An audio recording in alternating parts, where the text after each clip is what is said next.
The film begins with a scene in 1864 where the Japanese state began to allow foreign traders to carry out buying and selling transactions in their country. At that time, the government was led by a group of parties that were under the rule of the Shogun Samurai Group. However, several groups wanted to rebel against the Shogun's group and return the government to the previous imperial power. The parties that had the ambition to overthrow the shogunate group were those from Satsuma, Aizu, Tosa, and Chosu prefectures. The scene switches to the Tsushima family's residence in Kyoto, where they intend to execute a young man who is a member of the Shogun rebels named Kenshin. After carrying out a long interrogation and torturing Kenshin repeatedly, one of the samurai of the Tsushima family approaches him to intimidate him. It was at that moment that he used the opportunity to bite off one of the samurai's ears and started to put up a fight. He then took a sword using his mouth and used the sword to slaughter all the samurai in the house. Even though he only fights alone, he can have very fast movements and can slaughter the samurai members in the room one by one.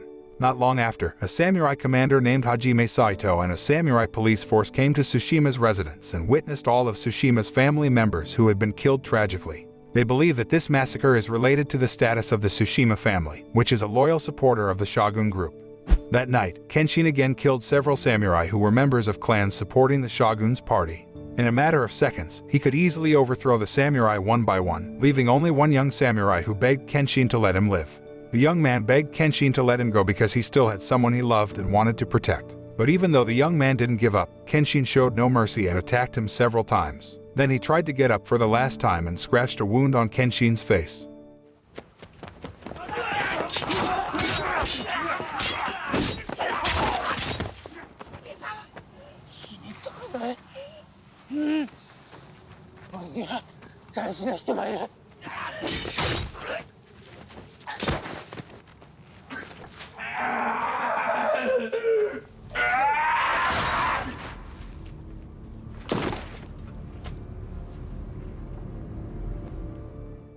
The next day, Kenshin returned to an inn called the Kohagi Inn with the rebels from the Chosu group. Kenshin then goes to meet the leader of the Chosu group, named Katsura Kogoro, to report about the massacre of the Tsushima family the night before. Upon hearing this, Katsura asked Kenshin always to be careful and alert to the presence of the Shinsengumi police or the Mibu wolves. However, Katsura was worried that if Kenshin acted rashly, one of the troops would catch him and die at the hands of the troop leader. This is because the Shinsengumi police and Mibu wolves troops are the best troops owned by the Shogun's party. The scene shifts to 1 year earlier, where Kenshin and the youths who wanted to rebel against the Shogun group gathered at the Amida-Iki shrine to become members of the Chosu group. At that time, the Chosu group had gathered weapons and recruited the best samurai candidates to become part of their army. Kenshin, who had just joined that day, was challenged by a Chosu member to fight in a one-on-one duel. Initially, Kenshin refused to fight because he did not want to fight against his own allies, but then the Chosu group leader, Shinsaku, asked him to show his abilities. After Shinsaku gave Kenshin a sword, he could easily strip the samurai naked and humiliate himself in front of everyone. Shinsaku seemed amazed by Kenshin's abilities and fast movements that Kenshin had. Soon after, Shinsaku, curious, asked the name of the move Kenshin had just used, and he answered that the move was called Hiten Mitsurugi Ryu.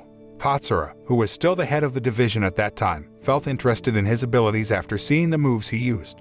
Since then, Kenshin has become quite well known among the Chosu group members and one of the most reliable members. Even Katsura often assigns him to do assassinations and become an assassin. However, he realized that Kenshin still had a pure heart even though he had killed many people. Back to the present, Kenshin is visiting the Nagura Tavern to entertain himself by drinking sake. That night, he still remembers the young samurai he killed the other day as if the young man left a deep impression compared to his other victims. Not long after, a beautiful young girl came to the shop and sat at the same table as Kenshin. Two slightly drunk men felt attracted by the girl's beauty and started to tease her in front of him. Annoyed by their presence, he pushed them away and warned them to leave the tavern. But instead of leaving the place, the two men instead waited for Kenshin outside the tavern and intended to kill him together. Kenshin, who noticed the man's presence, warned them to go for their lives, but they ignored the warning. As they are about to attack Kenshin, a masked samurai suddenly attacks them until they are killed and attacks him directly. Luckily, Kenshin managed to avoid the attack and counterattacked until the mysterious samurai was killed. The murder incident was accidentally witnessed by a beautiful girl Kenshin had previously helped, and the girl fainted with a kimono covered in blood. Kenshin was forced to take the girl to the Kohagi Inn so that the girl could get treatment and get enough rest. The next morning, when Kenshin checked his room, he found that the girl had woken up and had helped with some household chores at the inn. Then she introduced herself as Tomoe Yukishiro and intended to work at the inn. At first, he objected to her presence and asked her to return home because he feared she would cause trouble there. But finally, Kenshin let Tomoe stay after she said that she had no family or home to return to. Before leaving him to continue her work, Tomoe had asked Kenshin whether he could kill her if she drew her sword to him. Hearing that, Kenshin still couldn't answer because he had only thought of ways to kill someone all this time. At night, Katsura had received news about the attack that was experienced by Kenshin around the tavern and suspected that there was a traitor in their group. On the same night, Kenshin returned to carry out his duties to massacre all members of the Shogun's supporters who were holding a meeting somewhere. Meanwhile, Tomoe secretly writes her feelings into a diary every night. At midnight, when Kenshin was washing himself to clean the blood on his hands, Tomoe slowly approached him and gave him a small towel. She was getting used to Kenshin killing all the time without bothering to ask who he had killed. In the following days, Tomoe began to actively help finish the work at the inn and pay more attention to Kenshin. As a result, the people at the inn begin to think of them as husband and wife because of their closeness. But Katsura felt a little strange with her attitude because Tomoe was never seen smiling at all. Katsura, who felt suspicious, began investigating Tomoe to find out if she was a spy for the enemy. But the suspicions disappeared because they did not find any evidence about her. That day, a sword craftsman gave one of his best swords that he had specially ordered for Kenshin. At night, Katsura approached Tomoe in his room and asked her not to hinder him in achieving her goals. The next day, Tomoe takes Kenshin to a festival downtown and sees a children's play on a stage. On that occasion, she asked him whether he would continue sacrificing many people's lives to reach his goal. Kenshin replied that he would do anything to achieve a new, more peaceful era in the country. On the other hand, the Shinsengumi police commander named Kondo managed to arrest a member of the Chosu rebel group named Furutaka. Based on the information from Furutaka, they finally knew that the Chosu group would burn down the palace and take the emperor to the Chosu territory. Knowing this, Kondo's commander ordered his troops to capture all members of the Chosu rebel group, either dead or alive. At the same time, Kenshin, still daydreaming about Tomoe's words, was suddenly surprised by the arrival of a Chosu member named Ilizaka who informed him about the Shinsengumi troops who were about to attack the Ikadaya base where the rebels were gathering. Hearing this, Kenshin ran to Ikadaya's headquarters to help the Chosu rebel group against the Shinsengumi troops. On the other hand, the Shinsengumi troops had already arrived at the Ikadaya headquarters and attacked all the rebel members. The big battle between the rebel groups against the Shogun's support groups was fierce, causing many victims to fall.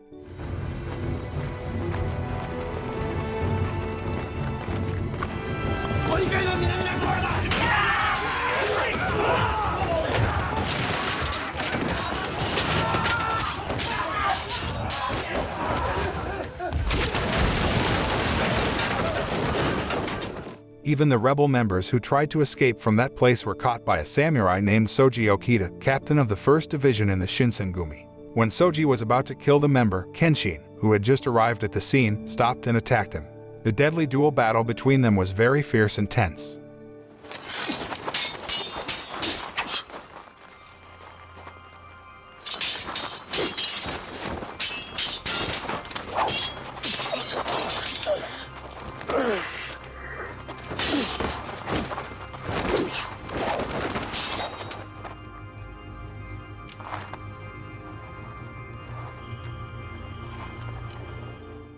In the middle of the fight, Saito arrives with his troops and prepares to attack Kenshin simultaneously. But when the fight was about to start, another member of Chosu's group came and asked Kenshin to leave that place. That night, a large-scale battle between the Chosu group and the Shogun's forces occurred, resulting in the burning of most of the city of Kinmon. Since the incident in Ikadaya, more and more Shinsengumi troops have roamed the city center and forced the rebel groups to flee and hide. This incident made most of the rebel members even more vigilant, including Kenshin and the rest of the Chosu group. Even that night, when Tomoe was about to cover Kenshin, who accidentally fell asleep, Kenshin, shocked, suddenly woke up and almost killed her. When he realized that the person next to him was Tomoe, he apologized to her. He answered Tomoe's question some time ago that he would never kill her even if she drew a sword in front of him. Not long after, Saito and the Shinsengumi troops came to the inn and intended to capture the remaining rebels. Then Kenshin took Tomoe away from that place and ran away from the pursuit of the Shinsengumi troops. The next morning, Kenshin met Katsura, hiding in a shop. He asked Kenshin to hide in a secluded area until the situation became more secure. Then he asked Tomoe to live with Kenshin and pretend to be Kenshin's wife while hiding somewhere else. After he left, Kenshin sincerely invited Tomoe to live with him and asked her to be his life companion. After walking quite far from the urban area, Kenshin invited Tomoe to live together in a small house outside Kyoto. Every day, Kenshin works as a farmer while Tomoe helps him complete other jobs, such as cooking and looking for food. Their relationship slowly gets closer, like lovers living in peace. One day Kenshin revealed that while living with Tomoe, he felt happiness like he had never felt before. A few days later, Ilizaka approached the two of them and gave them some money so they could continue living. After giving supplies to Kenshin, Ilizaka went somewhere, and at that time, a Chosu member named Katagai was secretly following him from behind. It turns out that all this time, Ilizaka has betrayed the Chosu group and conspired with the Yamanobu group, who are loyal supporters of the Shogun party. He then gave information about Kenshin's whereabouts to Yamanobu's leader, Tatsumi. Katagai, who knew that Ilizaka was a traitor, intended to report this to Katsura, but one of the Yamanobu members caught him first and killed him.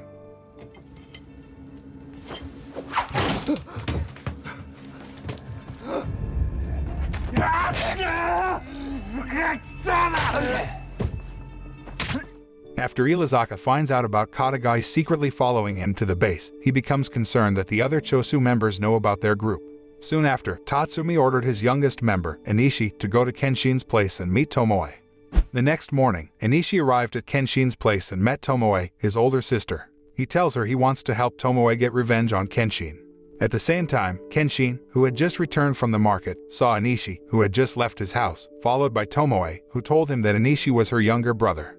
That afternoon, Tomoe finally told Kenshin everything about herself and her family. Her mother had died when Enishi was born, so her father, a low-ranking samurai, had to raise them both alone. Because Enishi never received love from a mother, he often made the wrong decisions. As for Tomoe herself, she was engaged to her childhood friend, who had become a samurai, but he died a few days before they were married. Seeing the sadness on Tomoe's face, Kenshin hugged and tried to calm her. He promises that when the new era comes, he will not kill anyone anymore and will try to make her happy for the rest of his life.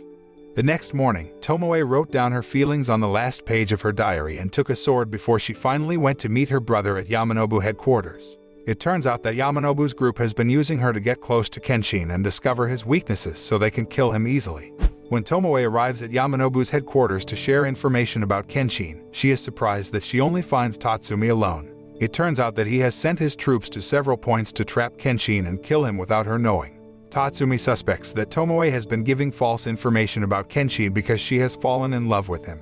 On the other hand, Kenshin, who had just woken up from his sleep, found that Tomoe had left the house and intended to look for her in the forest. Not long after that, Ilizaka came up to him and told him that Tomoe was actually a spy sent by the enemy to spy on him. Ilizaka even convinced Kenshin to read Tomoe's diary to prove his claims about her being a spy were true. After reading her diary, Kenshin finally knew that the young samurai who once gave his face a scar was Tomoe's fiancée, Kiyosato. Knowing this, he felt very disappointed because the girl he loved so much only approached him to take revenge for her fiancé's death.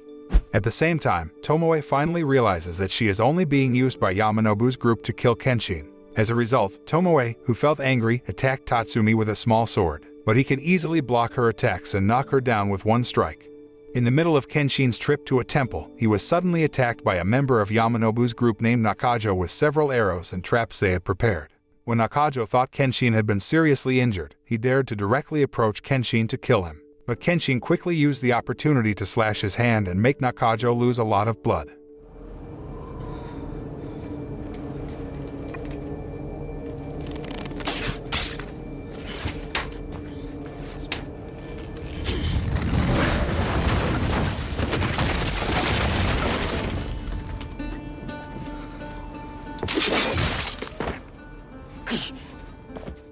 While limping, Nakajo went to a cave to blow himself up with Kenshin. Fortunately, Kenshin survived the explosion, although he was seriously injured, while Nakajo had to die in the explosion.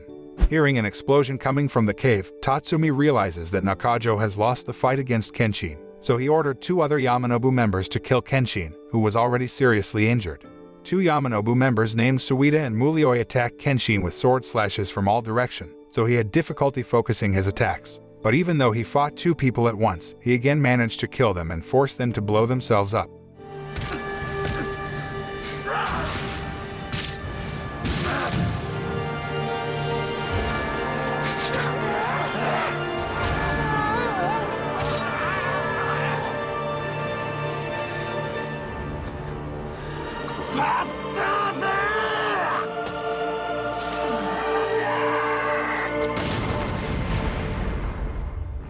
As a result of the explosion, Kenshin had impaired vision and was injured so badly that he had to use his sword sheath as a cane to walk.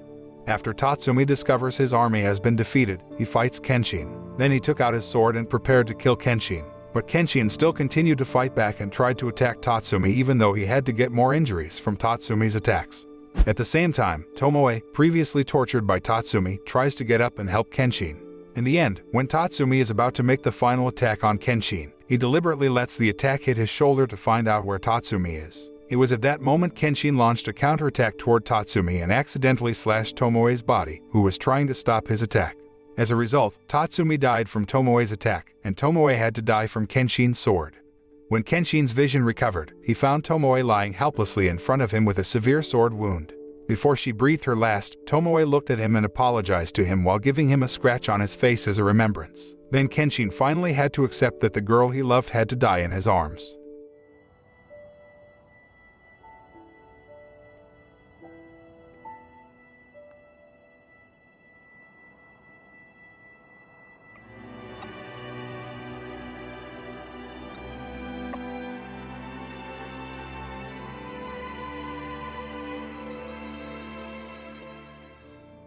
A few days after Tomoe's death, Katsura came to his house to tell them that the real spy in their group was Ilizaka, and at that time, he had sent a swordsman to hunt down Ilizaka. Hearing this, Kenshin said that he would continue to fight until their goals were achieved and a new era emerged in their land. He said that he would never use his sword again once they achieved that goal. After Katsura left, Kenshin returned to reading Tomoe's diary and found out about her true feelings. He finally discovered that even though Tomoe initially wanted to kill him, but her feelings changed over time, and she started to love him. Tomoe thinks that the feeling of love is karma from the intention of revenge that she wants to do for the death of her fiancé. After reading the entire diary, Kenshin left and set fire to the house and her lifeless body. 4 years after that incident, Kenshin fought alongside the imperialist troops against the shogunate's troops in the Fushimi area, Kyoto. With his movement speed and fighting ability, he can quickly slaughter entire enemy troops. After a long battle, the imperial troops finally won, and a new era for Japan began. After the Imperial Army's victory was declared, Saito asked Kenshin to fight individually since their previous battle had not been completed. However, Kenshin prefers to leave his sword and keep his promise to Tomoe not to fight after the new era arrives. The film ends. The thing to learn from this film is that if you love someone blindly, you will only end up hurt by your expectations for that person.